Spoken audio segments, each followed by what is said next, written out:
안녕하세요. 저는 이서희예요.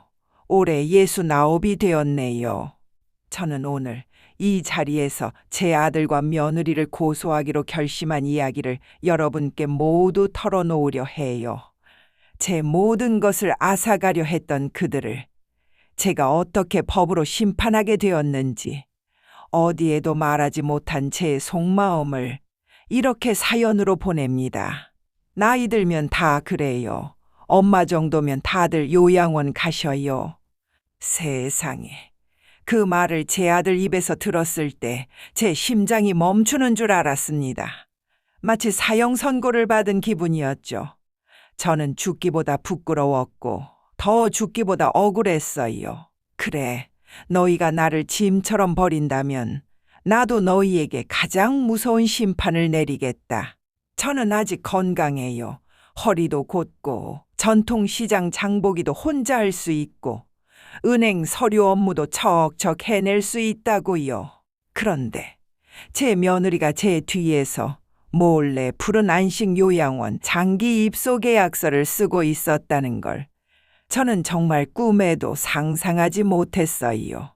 오늘 이 2시간 동안 저의 고통이 어떻게 통쾌한 복수가 되었는지 그 긴 싸움의 기록을 여러분께 들려드릴게요. 제 이야기에 귀 기울여 주시길 바랍니다. 모든 일은 5년 전 제 남편이 세상을 떠나면서 시작되었어요. 남편은 마지막 순간 아들과 며느리를 불러 제 손을 잡게 하고 간절히 부탁했죠. 얘들아, 엄마 혼자 두지 마라. 이 집의 절반은 네 엄마 노후 자금이다. 하지만 너희가 엄마를 평생 극진히 모신다면 이 모든 것을 너희에게 맡겨도 좋다. 아들과 며느리는 눈물을 흘리며 고개를 끄덕였어요. 특히 며느리는 제 손을 잡고 울먹였죠. 어머님, 걱정 마세요. 저희가 모실게요. 제가 어머님의 딸이 될게요. 약속드려요. 저는 그 약속을 철석같이 믿었습니다. 그리고 약속대로 제 모든 것을 나눠주었습니다. 아파트는 강변 아파트였는데 그 지분 50%를 아들 명의로 증여했고요. 남편 보험금과 제 퇴직금까지 합쳐 총 5억 원 정도를 노후 생활비 명목으로 아들 부부 통장에 넣어주었어요. 저는 이게 가족 간의 사랑이라고 생각했지. 조건부 계약이 될 줄은 몰랐죠. 아유, 그때 제가 너무 순진했어요. 그런데 재산 정리가 완전히 끝나자마자 딱 6개월이 지나니까 미묘한 균열이 생기기 시작했습니다.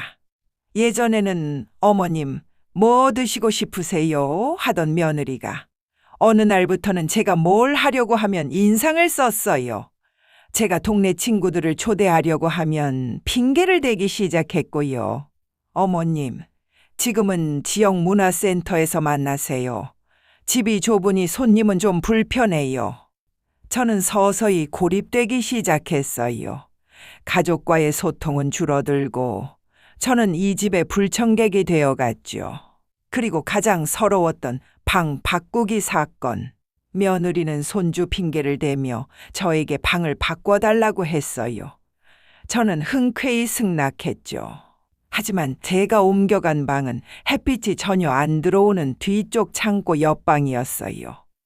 창문 밖으로는 옆집 벽만 보였고 겨울에는 냉기가 가득했죠. 더 기가 막힌 건 며느리가 안방을 손주에게 준 것이 아니라 자기 부부가 넓게 쓰기 시작했다는 것입니다. 내 집 지분을 반이나 줬는데 이제 와서 세입자 취급을 받는구나. 그때 저를 찾아온 서러움은 말로 다 못해요. 며느리의 잔소리는 이제 노골적인 경제적 감시로 바뀌었어요. 어머님, 식비가 너무 많이 나가요. 조금 아끼세요. 이 말은 매일 아침 식탁에서 듣는 소리였죠. 제가 조금이라도 좋은 음식을 사오면 어머님, 혈압 걱정 안 하세요? 저희가 간병할까봐 그래요. 라며 뺏어갔어요. 저는 마치 빨리 병들기를 바라는 그들의 눈빛을 보았습니다. 가습이나 전기세 고지서가 나올 때마다 며느리는 제 방문을 벌컥 열고 들어왔습니다. 어머님, 왜 이렇게 난방을 많이 하셨어요? 돈이 남아도는 줄 아세요? 저희도 대출금 갚아야 해요. 저는 주위에 떨면서도 그래, 내가 너무 썼나 라며 죄책감을 느껴야 했어요. 저는 이 집에서 돈을 쓰는 사람이 아니라 돈을 잡아먹는 짐이 되어 있었습니다. 제가 집안일을 하려고 하면 며느리는 바로 달려와 막았어요. 어머님, 그냥 쉬세요. 제가 할게요라는 말이 아니라 어머님이 하면 옷이 상해요. 건드리지 마세요였죠. 저를 무능력한 존재로 만들려는 의도였어요.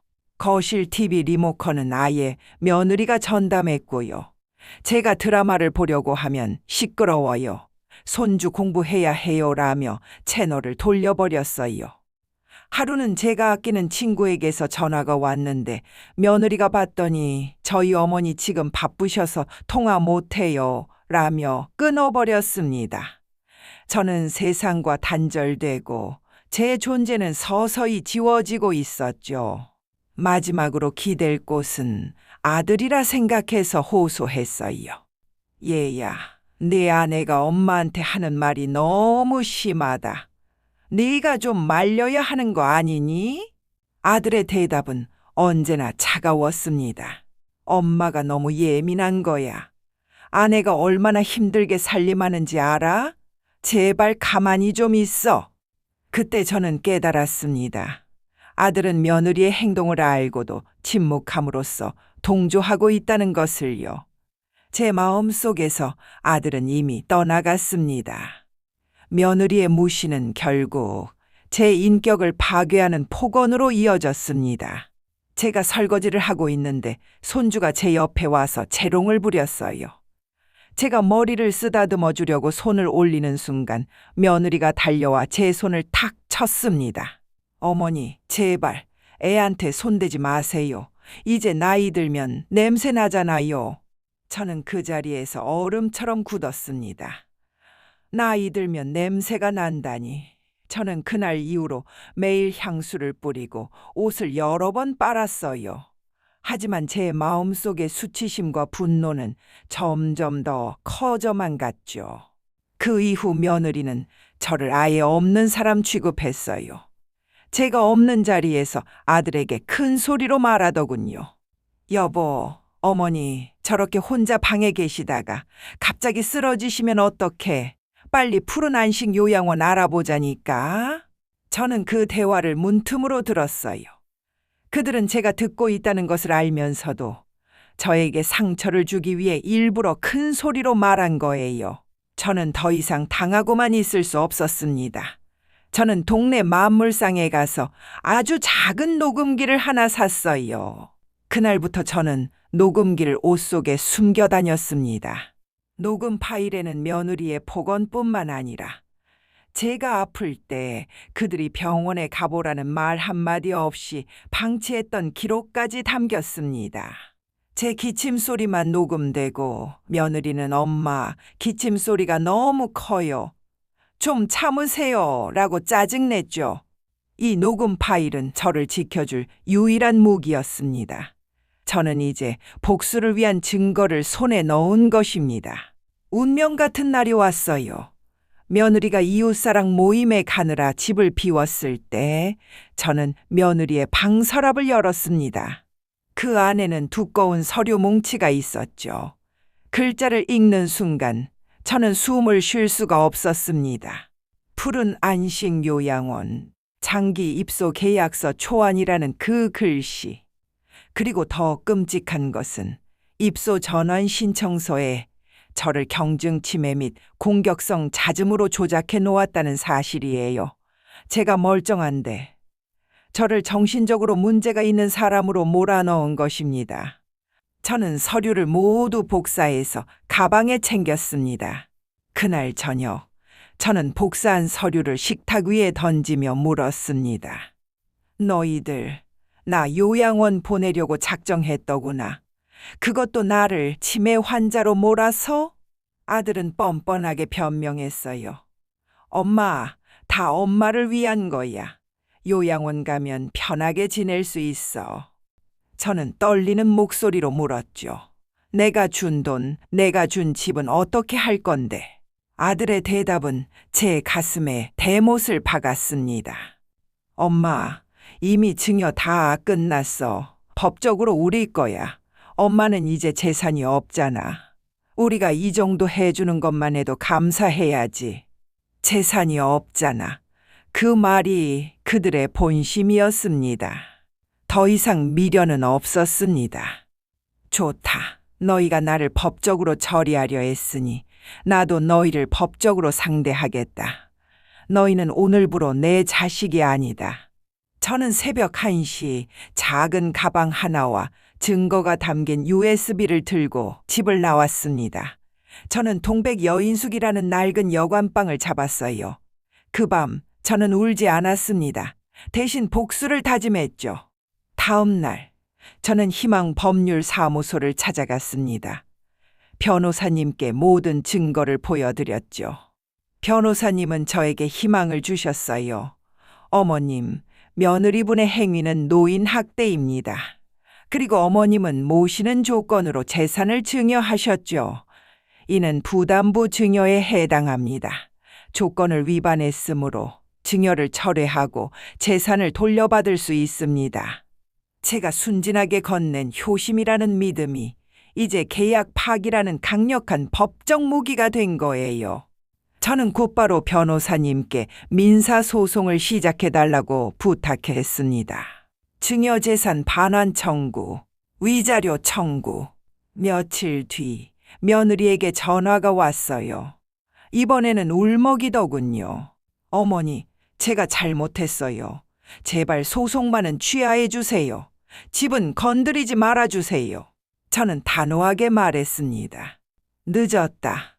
너희가 나를 버릴 계획을 세울 때 나는 이미 너희를 버렸다. 법원에서 보자.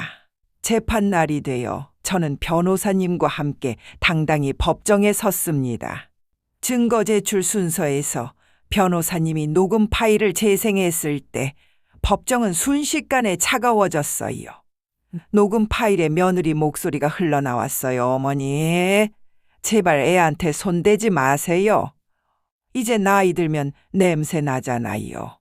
저는 다시 한번 그날의 모멸감을 느꼈지만 이제는 이것이 승리의 증거임을 알았습니다. 판사님은 이례적으로 긴 시간 동안 녹취록을 들으셨어요. 그리고 시간이 흐르고 마침내 판결이 나왔습니다. 판사님의 목소리는 단호했죠. 피고들의 행위는 고의적이고 계획적인 부양 의무 불이행이며 노인 학대임을 인정한다. 증여재산 반환, 아파트 지분 50%와 금융자산 2억 5천만 원을 저에게 돌려주라는 판결. 위자료 지급, 정신적 고통에 대한 위자료 2천만 원을 지급하라는 판결. 저는 눈물을 흘렸습니다. 며느리는 법정 앞에서 통곡했고 아들은 고개를 들지 못했죠. 그들이 잃은 것은 돈과 집만이 아니었습니다. 가족이라는 소중한 가치를 잃은 대가였습니다. 지금 저는 되찾은 제 재산으로 달빛 전세 아파트라는 작은 곳으로 이사했습니다. 햇살이 잘 들고 제가 좋아하는 화분을 키우며 지냅니다. 아들이 법원의 명령에 따라 찾아오지만 저는 그들의 도움을 바라지 않아요. 네가 날 버렸을 때 나는 네게 모든 것을 잃었다. 하지만 네가 모든 것을 잃었을 때 나는 내 자신 이서희를 되찾았다. 이 사연이 혹시라도 저처럼 고통받는 시니어분들에게 힘이 되었으면 좋겠습니다. 나이 들었다고 해서 누구의 짐도 아닙니다. 저는 이제 제 인생 2막을 시작합니다. 이 인생에는 자유와 존엄이 가득합니다. 구독자 여러분, 댓글로 응원의 글 남겨주세요. 마지막으로 오늘 저 이서희의 긴 이야기를 들어주셔서 진심으로 고맙습니다.